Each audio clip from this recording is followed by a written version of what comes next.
And both Apple and Android devices, unfortunately, are not especially good in protecting your privacy. Think right now. You got a smartphone, right? You might be listening to this on a train somewhere in traffic right now. Or you, Joe, right now. You got a phone somewhere in the room, right? The phone is turned off, or at least the screen is turned off. It's sitting there. It's powered on. And if somebody sends you a message, the screen blinks to life. How does that happen? Right? How is it that if someone from any corner of the earth dials a number, your phone rings and nobody else's rings? How is it that you can dial anybody else's number and only their phone rings, right? Every smartphone, every phone at all, is constantly connected to the nearest cellular tower.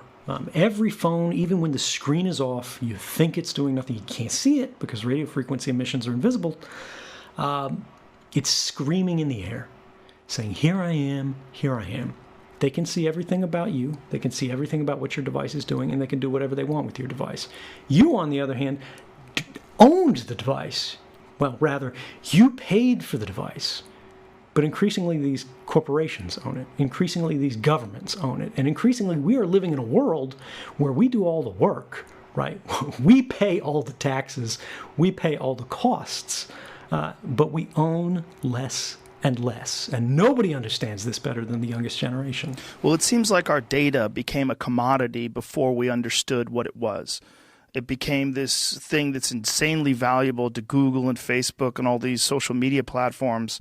Before we understood what we were giving up, they were making billions of dollars. And then once that money is being earned and once everyone's accustomed to the situation, it's very difficult to pull the reins back. It's very difficult to turn that horse around.